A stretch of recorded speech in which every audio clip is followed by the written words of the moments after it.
Hey, good evening, everyone. Welcome to Rainy Night Tales.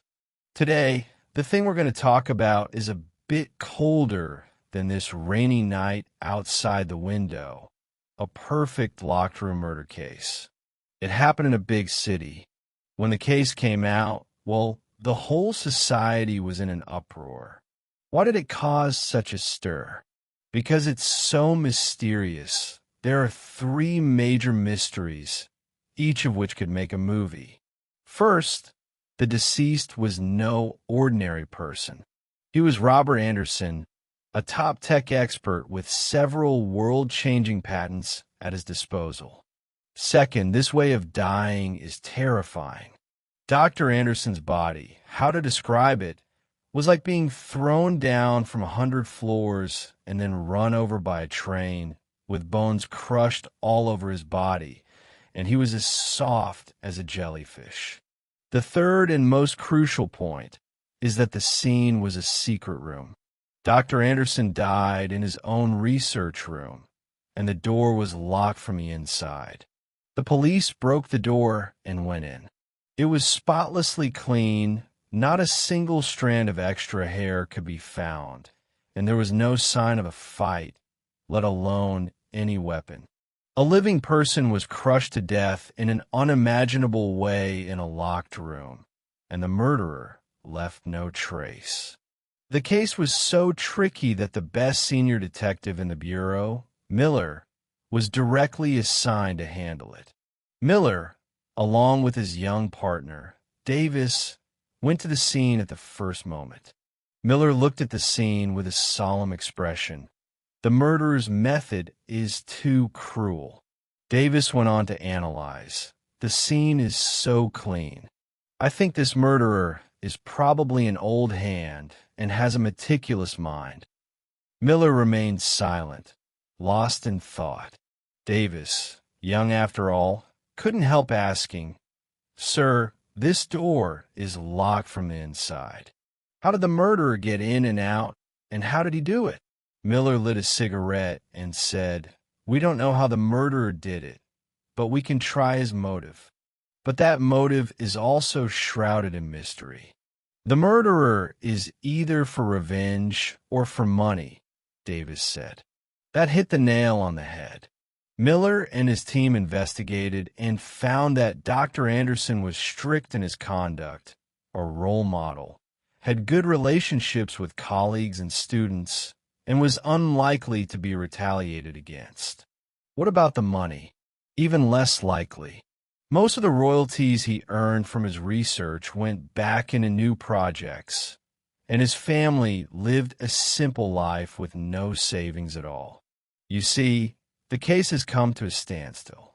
But Miller, after all, was an old hand and soon had a new direction.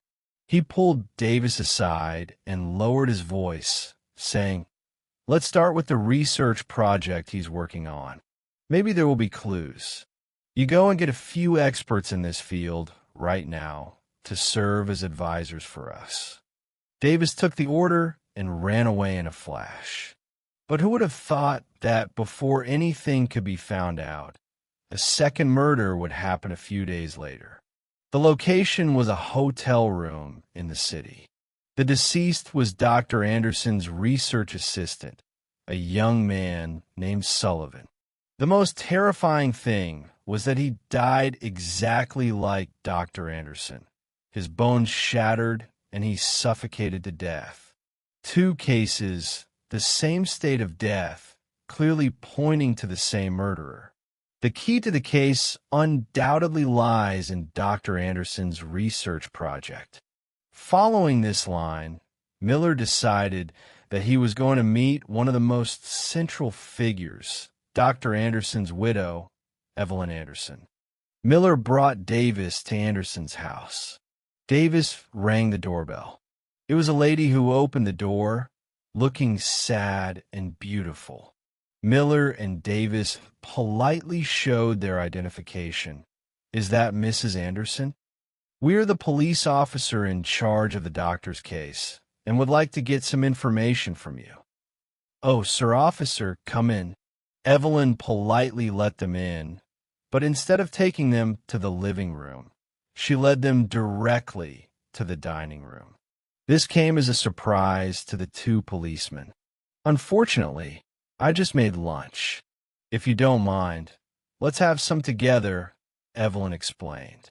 Seeing that the two policemen didn't reply, Evelyn wiped her tears and once again warmly invited, since Robert died, I've always subconsciously cooked more.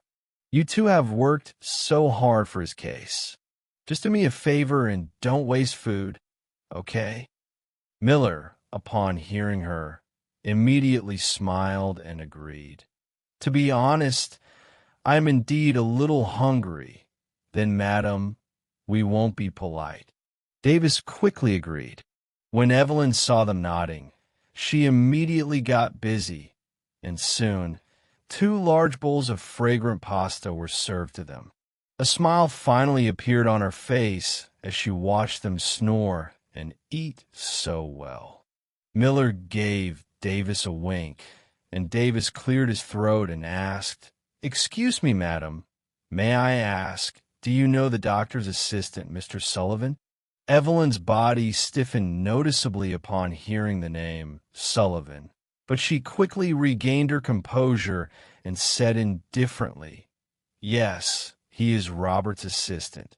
I know him.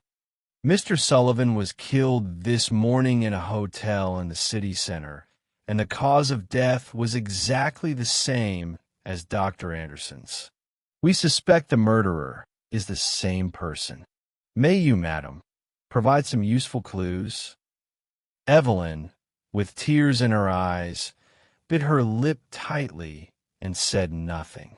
Miller and Davis exchanged glances, and Miller suddenly dropped a bombshell. "According to our investigation, your relationship with Mr. Sullivan is extraordinary. He had intimate contact with you before he was killed." "Ah." Evelyn raised her head in astonishment. "Are you doubting me?" Miller said calmly, "Yes, anyone involved is under our investigation until the case is cleared up. We want you to come back to the police station with us to assist with the investigation. This is routine." "Oh, so that's it. Of course I will do my best to cooperate. Those two eat slowly first. I'll go upstairs and get ready." Saying this, Evelyn stood up and walked out of the dining room. As soon as she left, Davis asked with concern, "Sir, she won't run away, will she?" "No," Miller said with certainty. "There is no direct evidence to point to her now. If she ran away, wouldn't it be like admitting herself? She's not that stupid. Oh, by the way, how did you ask the experts about Anderson's research topic?" "I was just about to report to you," Davis said, taking something out of his notebook. "That thing was as thin as a fiber, but it was actually a wire. Look." Davis pinched the thread and put it into a cup of cold water on the table.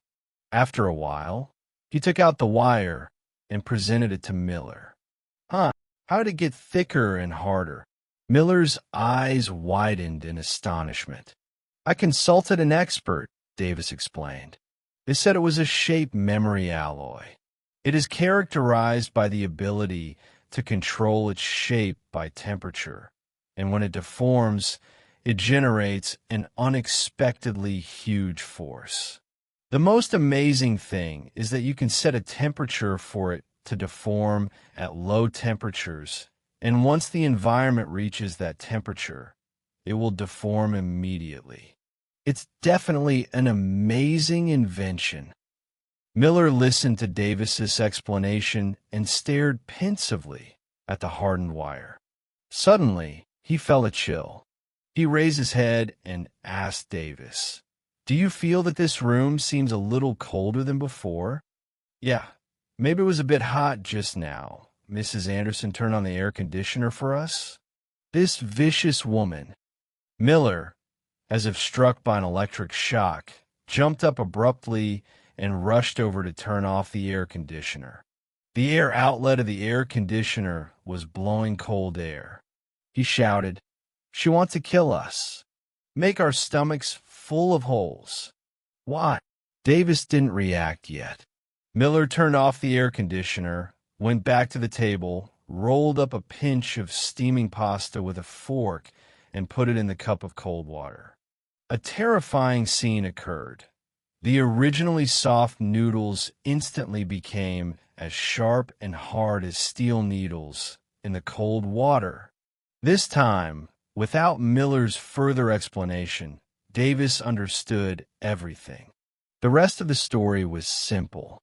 Forensic experts detected the components of the shape memory alloy in the undergarments that Dr. Anderson and Sullivan wore when they were killed. The murderer was Evelyn. She wove the special memory wire, like ordinary thread, into her husband's and lover's underwear. Then, by remotely controlling the temperature of the air conditioner in the room they were in, the metal wire in the underwear deformed, instantly thickened and hardened, creating a huge squeezing force that crushed their bones inch by inch from the inside and pierced their ribs through their internal organs. And when the temperature rises, the wire returns to a soft state that is almost imperceptible to the naked eye. How ingenious and how venomous! Faced with solid evidence, Evelyn Anderson admitted everything. Because of her extramarital affair, she wanted to get rid of her husband and not share the property with her lover. So she used her husband's proudest invention to direct these two perfect locked room murders. As for Miller and Davis, that's just a stroke of luck. After 2 full days of surgery, the doctors managed to remove all the metal wires they had eaten, saving 2 lives. So, technology is a double-edged sword. It can benefit mankind, but it can also become the most terrifying weapon. And what is harder to predict than technology is the human heart. Well, that's all for today's Strong Drink in the Rainy Night. Thanks for listening to Rainy Night Ramblings. We'll talk next time.